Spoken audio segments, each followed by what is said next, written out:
Welcome back to On the Move with Victor Shi. This is Victor Shi. It is Monday, May 8th, 2023. President Biden often says, "Don't compare me to the almighty, compare me to the alternative." There is truly no better phrase to describe the moment we're in and the choice that faces the American people. At the end of the day, no matter what your complaints are about President Biden's age or accomplishments, the alternative, Donald Trump, is far worse and far more dangerous to the very survival of our democracy. But as clear as it is to everyone watching this that there is no alternative to Joe Biden, how do we convince the broader electorate? What does the Joe Biden campaign need to do in 2024 to make sure that they defeat Trump? Lis Smith joins me today. Lis previously served as a senior advisor to the Pete Buttigieg campaign, is the author of Any Given Tuesday, and is one of the best political strategists out there. Lis, it's so great to see you. Thanks so much for joining me this morning. Yeah, thanks for having me, Victor. Of course. So there's so many questions I have for you about the 2024 election, but I want to start off with this great op-ed that you published in the New York Times about how President Biden can win in 2024. And before we get into his campaign, give us a sense of where kind of his current position is running for re-election. Is he in a stronger or weaker position than most presidents when they announce their re-election campaign? Yeah, well, look, I think he's in a slightly stronger position than Donald Trump was when he announced. Slightly weaker than President Obama or President Bush when they were running for re-election. But we live in a very different political time now than we lived in even in 2012. So, what Joe Biden is facing in terms of his numbers is, he's got approval in the high 30s, low 40s.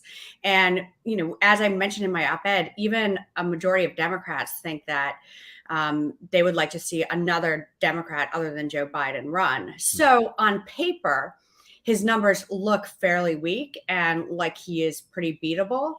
But that's what my op-ed gets into, which is that you need to look beyond the numbers just about Joe Biden and look at the bigger picture, because ultimately this election is going to be a choice. And the Republican Party is setting itself up to have the weakest general election candidate in a generation. So one of the most remarkable things about President Biden's re-election launch was that on that day, essentially every major Democratic figure from AOC to Bernie Sanders to Elizabeth Warren all came out to support him. I'm wondering how good of a sign that is, and how much easier does that make it for the Biden campaign to unite Democrats, at least around him? Well, it's a really good sign. And honestly, you didn't even see quite this amount of cohesiveness with Barack Obama in 2012. At this time in 2012, you still had, in 2011, you still had people like Senator Bernie Sanders running around saying maybe he would primary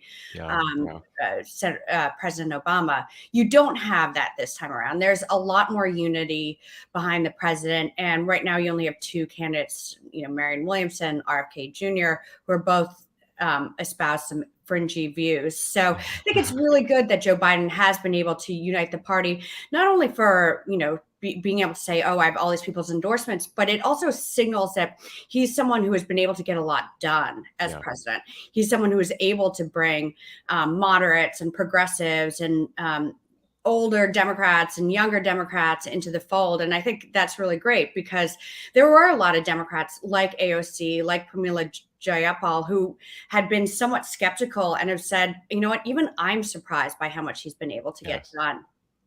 But I mean, as much as he's been able to get done, you mentioned this one statistic in your op-ed about how upwards of 60% of people and 66%, I think, of independents believe this administration has done either not very much or little to nothing. And I'm wondering, how does this administration bridge that disconnect? Because like you said, they've done so much good for this country, but at the same time, people don't seem to be feeling that. So how do they kind of bridge that gap? Well, it's a common frustration, I think, that every president has, that they feel like voters don't really understand everything they've been able to accomplish. And this was a challenge for President Obama going into 2012. And part of that is because, Americans still are feeling the fallout of the global pandemic. And we will be feeling the fallout of it for a long time. So what Joe Biden will need to do is talk about the things he's gotten done, but also make sure that they're communicating actively about the things that people can feel right now. So in 2022, in the midterms, even though he had gotten, Inflation Reduction Act, infrastructure bill, things like that passed, none of them had really started to kick in. Now the Inflation Reduction Act has started to kick in. Yeah. People are getting tax credits for electric vehicles. We are seeing things like the price of insulin go down. And, some of these are really, really important to voters. So it's really important that voters know that these things are happening because of Joe Biden's actions. But then for him to also go out and advertise, as he's doing in key swing states like Pennsylvania, Wisconsin, Michigan, Arizona, Georgia, to make sure that people know, all of the things that will be kicking in over the next few years. Some of them are being felt now. Some of them are being seen now. Like you can go see some infrastructure projects maybe in your community getting started. But some of them won't be felt for a couple of years. Some of the bigger drug negotiation aspects of IRA, for instance. But it's really, really important for him to hammer home with voters all the things he's gotten done. Also while saying, I understand that not everything is perfect, that you're still in some pain, but these are the things that we've done to make your life a little bit better. And these are things that the Republicans that I'm running against would reverse. Absolutely. What do you think a campaign, now that he's launched his reelection campaign, allow President Biden to do that, say, being in the White House solely wouldn't allow for? Yeah, well, look, I think it allows him to take the fight a little bit more to Republicans, to go out on the campaign trail, do more explicit campaign events, whether it's him or Kamala Harris, and to draw that contrast with Republicans. And that's going to be really, really important because, as you said at the beginning of this, don't compare him to the almighty, compare him to the alternative. And, if Joe Biden were just running in a vacuum, you could say, oh, wow, his numbers aren't great, he's in trouble. But he isn't. He's running against the Republicans. And so now that he has a campaign set up, it allows him to raise money, but it does allow him to go out and make the case every day about what he's doing and the things that the Republicans would do to roll back the progress he's made, but also roll back the progress that this country's made on issues like LGBTQ rights and the right of women to make their own healthcare decisions. So I'm so curious about this because you transformed Pete Buttigieg's image to the American people and voters, and as a communications and PR professional, something that I think about a lot, and I'm hoping you have the answer for, is Republicans have been so good at seemingly making something out of nothing. I mean, you think of CRT, DEI, even their Parents' Bill of Rights. How do you combat that? How do you think President Biden should combat that? What are the type of kind of channels he should be going on to reach the voters and also combat kind of everything going on from the right wing? Yeah, well, I think it's important to take this stuff on head on. And when it's BS, call out the BS and point out that these are very trumped up things. And why are they being trumped up? They're being trumped up because the Republicans don't have any solutions for people to make their lives better, to give them economic relief, to make the cost of healthcare lower, to improve their roads and bridges. So they are trying to get people angry over these things, oftentimes that are completely ginned up by the right wing, whether it's, CRT or this panic over trans girls competing in high school sports. And, I also do work for Mallory McMorrow in Michigan. And she's someone who really provided a masterclass for Democrats on how to take on this issue, which is one, call it what it is, BS, point out why they're doing it. And then three, go back to what you are doing for voters, what you're doing for your constituents. And the more that people can see that these are BS and that you're the ones you're the person who's actually out there fighting for them, the better. Because if you look at this Republican field right now, you have heard a lot about, them demagoguing against woke, whatever woke means. You've heard them demagoguing against CRT and trans girls in sports, but you haven't heard much in the way of what they would do proactively as president, what they would do for middle-class Americans. And I think it's really, really important to point that out. And that when Democrats did point that out in 2022, essentially that the emperor had no clothes, the Republicans had no plans, that was when we were able to succeed. Definitely.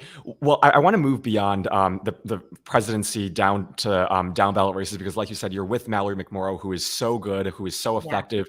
What do you think Democrats should be doing on those kind of more state, local level races to win? Is it becoming more challenging for Democrats or easier after Wisconsin, for instance? You saw Democrats really turning out in huge numbers for this local election for Supreme Court. Where do you think we kind of are in right now as we head into 2024? Yeah, I mean, the Wisconsin was incredible. Yeah. Judge Janet won by, I think, 11 points in a state that Joe Biden won by less than 1 point. And even her biggest, most enthusiastic supporters didn't expect a margin quite that large. Yeah. And what that says to me is that the Democratic base is very, very activated, and that voters in general, beyond Democrats, are very, very motivated by the issue of abortion. And that this Mm-hmm. is going to continue to be an issue for Republicans, because you can't just rip away a fundamental right, a right that's been enshrined for 5 decades, and expect the American people to wake up and just move on with their lives. So we need to continue to make the case in state after state that Republicans are trying to turn back the clock on key issues, like abortion rights. And every race is going to be different. Every state is going to be different. And in 2024, for instance, when you look at the Senate map, we've got a very, very difficult map. We've got incumbents up in states like Montana and Ohio.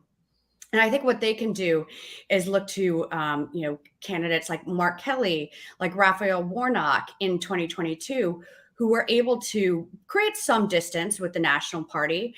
For instance, Mark Kelly talked about how he disagreed with Joe Biden on some of the border issues, Yeah. but then also how they were champions on local issues. Like Raphael Warnock ran a lot of ads about how he had sponsored bipartisan legislation in the Senate on peanuts. Mm-hmm. So I think what's really important is everyone should run their own race, but make sure that they make clear that they're their own type of Democrat, that they are someone who's out there fighting, for the people of their state, and that the Republican candidates aren't offering much. And when they are offering positions, they're oftentimes outside the mainstream of the party. And the mainstream of the American people, I should say. Yes, exactly. Lis Smith with such great advice. My last question for you isn't so much related to 2024, but speaking more broadly to young people listening who might want to grow up and be the next Lis Smith or political operative. And that question is, I mean, how is entering the world of politics different now than when you first entered? And how do you think the rising generation of maybe political operatives, people who want to work on campaigns, can better combat what is happening on the Republican side? Yeah, well, politics is a lot uglier, a lot more pitched than it was when I got involved. My first campaign was in 2004. And back then, politics seemed really ugly, and we were dealing with the fallout of the Iraq War and the Bush presidency, and everything seemed so life and death. And now, looking back, it does seem almost quaint. But I think what I would recommend is for people to sort of start smaller. It's very easy to get caught up in all of these national debates, to get sucked into everything online, to clicking and feeling like you've got to be involved in everything nationally, and that the way to be involved through these is through Twitter or whatever online.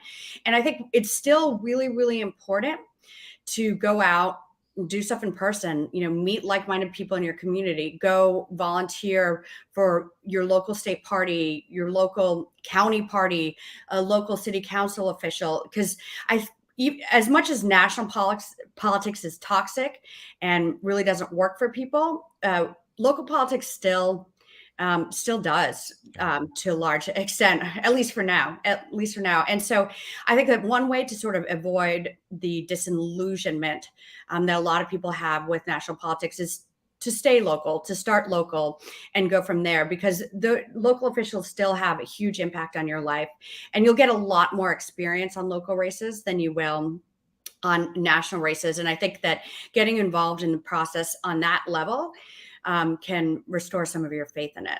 Yeah, case in point, Mallory McMorrow and so many Yeah. other amazing state legislators across the country. And there's much more of Liz's advice in her new book, Any Given Tuesday. Please check that out. And Liz, thank you so much for joining me this morning. Yes, thanks, Victor. Of course. Thank you.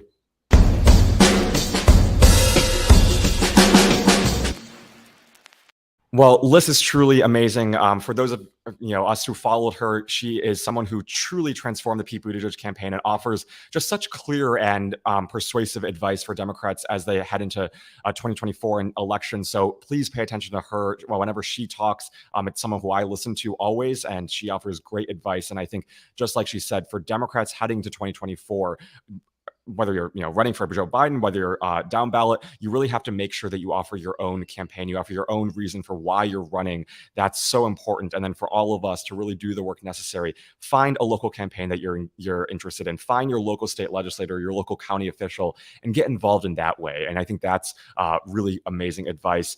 Just a few things before I end today's episode. The first thing that, of course, I can't help but mention, and it feels like, just count the number of times that we've talked about mass shootings on this show. There's been yet another mass shooting in Allen, Texas. So far, I believe 9 people are dead, multiple others injured. It's just tragic. The youngest victim is 5 years old. And over the weekend, I'm sure like many of you, I was watching the news and just kind of trying to take in just yet another mass shooting. It's exhausting. It's tiring. But we can't lose sight of the fact that, first, this is a uniquely American problem. This is not normal. This is not something that happens in other countries. And the only reason why this happens in America is because of our loose gun laws. This happens in America because we have elected officials. We have a Republican Party that refuses to do anything about gun violence. You have Republicans controlling the House of Representatives. They control power. They have all the ability to pass common sense gun reform legislation and work with Democrats. But what do they choose to do? They don't do anything. In fact, they say mental health is the reason. Well, basically all of them voted against the mental health bill in Congress just a few weeks ago. This is a Congress that literally does not care about any of our lives, our safety, and we have to call them out for what they're trying to do, which is they're trying to seek power. They're trying to profit off of literally the deaths of young people and people across the country due to gun violence. And it's just tragic on every single level. But we have to make sure that we never lose sight of the fact that 2024 is very, very quickly approaching. And for every single House of Representative Republican out there, just remember, they're all up for re-election. Every single one of them will be facing re-election in 2024. So pay attention to who your representatives are. Pay attention to what they do on this issue, because it says a lot whether or not they actually vote for common sense gun reform or whether or not they don't. And if they don't, that speaks volumes. That should show you that this Republican Party does not care about your life, does not care about your safety or your children's safety. And as a result, I don't think there's any other option to combat this Republican Party than to vote against them. They will never learn. And I think back to something that Adam Schiff said about Donald Trump back during the first impeachment. This is a Republican Party that will never learn. This is a Republican Party that, no matter how much you try to teach them, no matter how much accountability you try to impose upon them, they will never learn. They will stay the same. But I think as voters, we have the ultimate power to hopefully teach them that lesson. And that's my hope, if you can find any over the weekend, is that people are really outraged. People are really pissed off. And I think 2024 is going to be that watershed moment for so many voters across the country to really turn out and kick these Republicans out of office for not doing anything about gun violence. Just a couple of other things. First, E. Jean Carroll, her trial ends today. The closing arguments have already begun. Robbie Kaplan, who is E. Jean Carroll's lawyer, has already started oral closing arguments. And she started off by saying, Donald Trump did not even bother to show up at the trial, which is true.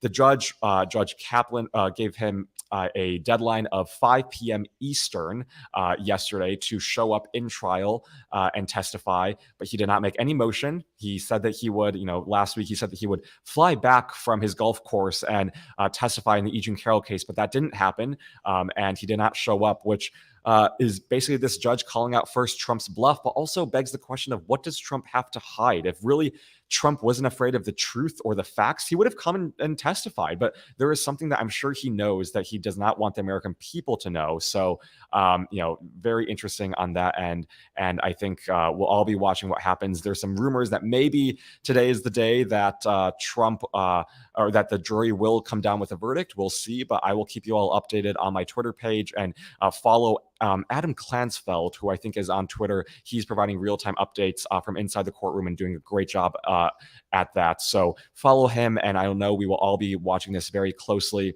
And lastly, just a quick programming note. I'll be back this week every day at 8 a.m. Pacific, 11 a.m. Eastern, right here on youtube.com/Politicon. And we've got a very exciting lineup for you this week. Tomorrow, we have on Michael Cohen, who will talk about his lawsuit against Trump, Trump's lawsuit against him, and what all of that portends. On Thursday, we're going to have on Jocelyn Benson to talk about just the threats facing secretaries of states across the country, down ballot races, and why those down ballot races are so important. On Friday, we're going to have on Steve Vladeck to talk about just all of the things happening with the Supreme Court. He has a new book on the shadow docket. Oh, and then Wednesday, we're going to have on Kate Shaw, who's going to talk about the Equal Rights Amendment, which I know is getting a lot of steam and a lot of attention, given that the Congress has recently voted up on it, and that there should definitely be more calls to pass this Equal Rights Amendment because it is long overdue. So we've got an exciting week of On the Move for you. I will be back every day, again, at 8 a.m. Pacific, 11 a.m. Eastern, right here on youtube.com/Politicon. Don't miss it, and I will see you all right here tomorrow.